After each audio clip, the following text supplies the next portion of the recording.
கர்த்தருடைய பரிசுத்த நாமத்திற்கு மகிமை உண்டாவதாக.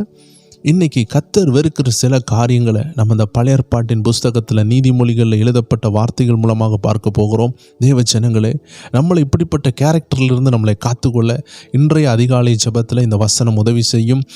நீதிமொழிகள் 6ஆம் அதிகாரம் 16 இருந்து பார்க்கும் பொழுது 19வது வசனம் வரைக்கும் நீங்கள் பார்க்கும் பொழுது அதில் காணப்படுகிறது, 6 காரியங்களை கர்த்தர் வெறுக்கிறார், 7ம் அவருக்கு அருவருப்பானவைகள். அவை அவன மேட்டிமையான கண், பொய் நாவு, குற்றமற்றவர்களுடைய இரத்தம் சிந்தும் கை, தூர ஆலோசனையை பிணைக்கும் இருதயம், தீங்கு செய்வதற்கு விரைந்து ஓடும் கால், அபத்தம் பேசும் பொய் சாட்சி, சகோதரர்களுக்குள்ளே விரோதத்தை உண்டு பண்ணுதல் ஆகிய இவைகளே. பார்த்தீங்களா, ஆண்டவர் எவ்வளோ அருமையாக சொல்கிறார் பாருங்களேன். இன்றைக்கி முக்காவாசி இப்படிப்பட்ட கேரக்டரோடு ரட்சிக்கப்பட்ட பிறவும் நம்ம குடும்பத்தில் சிலர் இருக்கலாம், நம்ம திருச்சபையில் சிலர் இருக்கலாம்.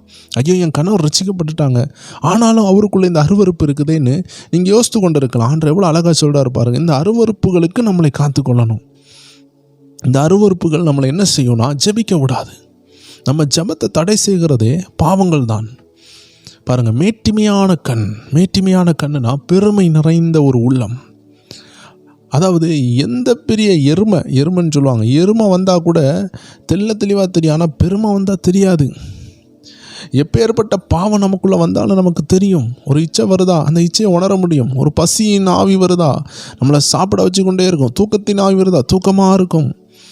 கோபத்தின் ஆவி வருதா, கோபமாக இருக்கும். கசப்பின் ஆவி கசப்பாக இருக்கும். மன்னிக்க முடியாத ஆவி, அது ஒரு மன்னிக்க முடியாத தன்மையாக இருக்கும்.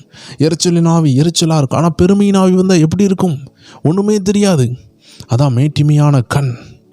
கண்ணில் பெருமை இருக்குது.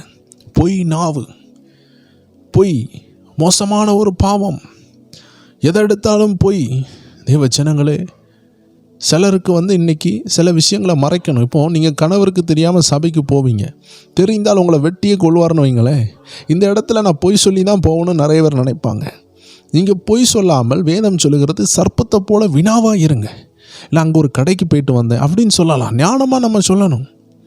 சில விஷயங்கள் தேவனுக்கு அடுத்த விஷயங்கள், உங்களை நித்திய ஜீவனுக்கு தடுக்கிற எந்த விஷயத்திற்கும் உங்கள் குடும்பம் எதுக்குதுன்னா நீங்கள் ஞானமாக பதில் சொல்லணும். அது ஒரு பொய்ன்னு நினைத்து நிறைய பேர் இன்றைக்கி என்ன செய்கிறாங்க, மனசாட்சியில் குத்தப்பட்டு கொண்டு இருக்கிறாங்க. நீங்கள் ஞானமாக நடக்கிறதுக்கு பேர் பொய் கிடையாது. நீங்கள் இன்றைக்கி திருவிருந்து எடுக்கணும், உங்கள் குடும்பத்தில் விடவே மாட்டாங்க, பிரச்சனையாக இருக்குது. நீங்கள் ஒரு பிளான் பண்ணுங்கள். சபை வழியாக போகக்கூடிய அந்த வழியில் ஏதோ ஒரு காரியமாக உங்கள் நண்பர்களை பார்க்கவோ இல்லை ஒரு கடைக்கு போகிறதோ ஏதோ ஒரு பிளான் பண்ணுங்கள். பிளான் பண்ணி போங்க, போய் திருவிருந்து அட்டன் பண்ணுங்கள். இது தேவனுடைய விஷயம். தேவன் நம்மள்ட்ட எதிர்பார்க்குறார். ரட்சிப்புக்கு அடுத்த விஷயங்கள், இதை நம்ம ஞானமாக இருக்கணும். ராகாப் என்ற வேசி 2 பேரை ஒழிச்சு வச்சுட்டு சொன்னாங்க, இங்கே யாரும் இல்லைன்னு சொல்லி அனுப்பி விட்டாங்க. சொன்னது போய் தான், ஆனால் தேவ ஜனத்தை காத்து கொண்டாங்க. தேவ ஜனங்களே, கர்த்தருக்கு அடுத்த விஷயத்தில் நம்ம கர்த்தருக்காக நிற்கிறது அதை ஒரு பொய்யாக பார்க்காம ஞானமாக நம்மளை அதில் நம்ம செலுத்த வேண்டும். இப்போ யாராவது குடிக்கிற நண்பர்கள் கூப்பிடுவாங்க, ஐயோ வா வா வா நம்ம போய் குடிக்கலான்னு சொல்லுவாங்க. நீங்கள் ஞானமாக சொல்லணும், ஐயோ எனக்கு கால் வலிக்குதுன்னு சொல்லிட்டு வர்றதில் ஒரு தப்பு கிடையாது. ஏன்னா நீங்கள் பாவத்திலிருந்து தப்பிக்கிறீங்க. என்னால் நடக்கக்கூட முடியல, கரெக்டு தானே. பாவத்தை செய்ய நம்மளால் நடக்கவே முடியாது. அந்த பாவத்துக்கு ஒரு சினிமா தியேட்டருக்கு நண்பர்கள் கூப்பிட்றாங்களா, சொல்லுங்கள் என்னால் எலும்பவே முடியல, முட்டு வலிக்குது, என்னை எப்படியாவது ஆட்டோ பிடிச்சி வீட்டில் கொண்டு போய் விட்டுருங்க. தேவ ஜனங்களே, கர்த்தருக்காக நிற்கிறது, ஞானமாக நடக்கிறத நான் பொய்ன்னு சொல்லவே மாட்டேன். துணிகரக பொய். எப்படி துணிகரக பொய்? பைபிள் வாசிக்கவே இல்லை, ஆனால் பாஸ்டர் வாசித்தீங்களான்னு கேட்டால் கையை வசத்திடுவோம். ஜெபிச்சிருக்கே மாட்டோம். பாஸ்டர் மாதிரி கேட்பாங்க, இன்றைக்கி யாரெல்லாம் ஜெபிச்சிங்க கையை வசத்துங்கன்னு சொன்னால் நம்ம ஜெபிச்சோன்னு கையை வசத்திடுவோம். இதெல்லாம் தேவ சந்நிதி முன்னாடி சொல்கிற துணிகர பொய் அல்லவா? அதனால் தேவ ஜனங்களே, நம்ம உஷாராக இருக்கணும். நான் சிறுவனாக இருக்கும் பொழுது கூட இந்த பாஸ்டர் எப்படியாவது கேட்பாங்கன்னு தெரிஞ்சுக்கிட்டு இந்த கத்தரன் மேப்பராக இருக்கிறார் சொல்லிட்டு தான் நான் சபைக்குள்ளே போவேன். ஏன்னா எப்படியாவது இன்றைக்கி பைபிள் வாசித்தீங்களான்னு கேட்பாங்க, நம்ம கையை வசத்திடுவோம். அப்போது நான் 3ஆம் கிளாஸ் 2ஆம் கிளாஸ் படிக்கும் பொழுதே நான் உஷாராக இருந்தேன். ஏன்னா நம்ம பொய் சொல்லக்கூடாது, தேவ சமூகத்தில் போய் சொல்லக்கூடாது. அட்லீஸ்ட் ஒரு 5 நிமிஷமாவது பேருக்காவது ஜெபிச்சுட்டு போகணும். ஏன்னா பாஸ்டர் கையை தூக்க சொன்னால் நம்ம மாட்டிக்கிடக்கூடாதுன்னே நான் ஜெபிச்சுட்டு போவேன். தேவ ஜனங்களே, நான் அந்த சின்ன வயசில் நான் அதை செஞ்சதுக்கு காரணம் எனக்கு ஜெபிக்க தெரியாது. ஏன்னா நான் ஒழுங்காக மறுபடியும் பிறக்கலை. அந்த சின்ன பிள்ளைகள் எல்லாரும் மறுபடி பிறந்திருப்பாங்களான்னு கிடையாது. அவங்களுக்கு ஒரு வயசு வருகிறது. விசுவாசம் உள்ளவனாகி ஞானஸ்தானம் எடுக்கிறவனே ரட்சிக்கப்படுவான் வேதம் சொல்லுகிறது. சின்ன வயசில் கர்த்தரை விசுவாசிக்கக்கூடிய அந்த டெண்டன்சி, அந்த ஞானம் இருக்காது. அப்போ அந்த நாட்கள்லேயே நாங்கள் ஞானமாக இருந்தோம், சின்ன பிள்ளைகளாக இருக்கும் பொழுது. அப்போ இன்றைக்கி முதிர்ந்தவர்கள் அப்படியே அசால்ட்டாக கையை தூக்குறோம். திருவிருந்து வருகிறது, திருவிருந்து எடுக்கிறோம். தேவ ஜனங்களே, பொய் நாவு கர்த்தர் அருவருக்கிறார். குற்றமற்றவர்களுடைய இரத்தம் சிந்தும் கை. உங்களுக்கு இது எப்படினாலும் எடுத்துக்கொள்ளலாம். குற்றமற்றவர்களுடைய இரத்தம் என்றால் கடின உழைப்பு.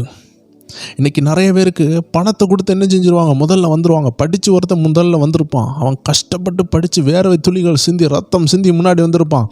ஆனால் இவன் படிக்காமலே பைசா கொடுத்து வந்துடுவான். இதுதான் குற்றமற்றவர்களுடைய இரத்தம் சிந்தும் கை. ஏராளமான ஜனங்களுடைய காசுகளை எடுத்து தனக்கு சொந்தமாக கொண்டு போகிற அரசியல்வாதிகள் இருந்தாலும் அதுவும் குற்றமற்றவர்களுடைய இரத்தத்தை சிந்தும் கை. கொலை செய்தால் மட்டுமல்ல, அபத்தம் பேசும் பொய் சாட்சி, அபத்தம் பேசுகிறது, ஒரு ஆளை குறித்து இன்னொரு ஆள்கிட்ட இலக்கி கொடுக்கறது. அந்த ஆள் ஒருவேளை மனம் திரும்பி இருப்பான், அந்த பாவத்தை விட்டே பேருப்பான், அந்த தொழிலை விட்டே மாறி இருப்பான், அவன் ரட்சிக்கப்பட்டு ஊழியக்காரனாக மாறி இருப்பான். ஆனால் 20 வருஷம் ஆனாலும் அந்த நபரை பற்றி குறை சொல்கிறது கர்த்தருக்கு பிரியமில்லாதது. சகோதரர்களுக்குள்ளே விரோதத்தை உண்டு பண்ணுதல். 2 சகோதரர் குடும்பத்துக்குள்ளாடி மாறி மாறி அண்ணனை குறித்து, அக்காவை குறித்து, தம்பி குறித்து, பிள்ளைகளை குறித்து, நாத்தனாரை குறித்து, அதை குறித்து, இதை குறித்து மாறி மாறி சொல்லுகிறது. இதனால தான் நம்ம குடும்பத்தில் சமாதானம் இல்லை. நம்ம எதை விதைக்கிறோமோ அதை தான் அறுக்க போகிறோம். தேவ ஜனங்களே, ஆண்டவர் இன்னைக்கு நம்மளோடு பேசுகிறார். நீங்கள் உஷாராக இருங்க, உங்கள் இருதயத்தை காத்துக்கொள்ளுங்க. ப்ராக்டிக்கலாக வாழ்க்கையில் உள்ள ஒரு 7 காரியங்கள்.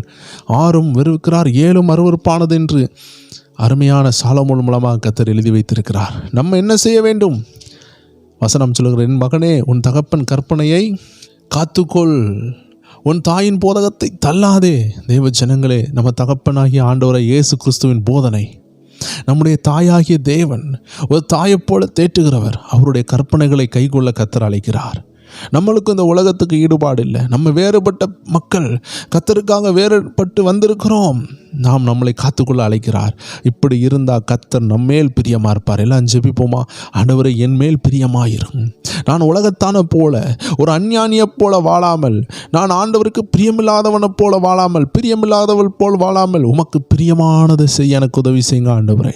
ஒவ்வொரு பேரும் கேளுங்களேன், உமக்கு பிரியமானதை செய்ய உதவி செய்யுங்கப்பா. என் ஜீவனுள்ள நாளெல்லாம் உமக்கு பிரியமானதை செய்ய என் கர்த்தாதி கர்த்தர் கிருபை செய்வீராக. இதை கேட்டுக்கொண்டிருக்கிற ஒவ்வொரு பேரும் உமக்கு பிரியமானதை செய்ய நாங்கள் அர்ப்பணிக்கிறோம், எங்களை தாழ்த்துகிறோம். ஆசீர்வதிங்க. இந்த நாள் இன்பமாக இருக்கட்டும். வாழ்த்தி ஆசீர்வதிக்கிறோம். எல்லாருக்கும் இனிமை உண்டாகட்டும். இயேசுவின் நாமத்தில் ஜெபிக்கிறோம் நல்ல பிதாவே. ஆமேன், ஆமேன், ஆமேன். எல்லாருக்கும் அன்பின் வாழ்த்துக்கள். இன்று இரவும் ஸ்பிரிச்சுவல் WF என்ற சேனலில் உங்களை சந்திக்கலாம். 9 மணி அளவில் சந்திப்போம். God bless you.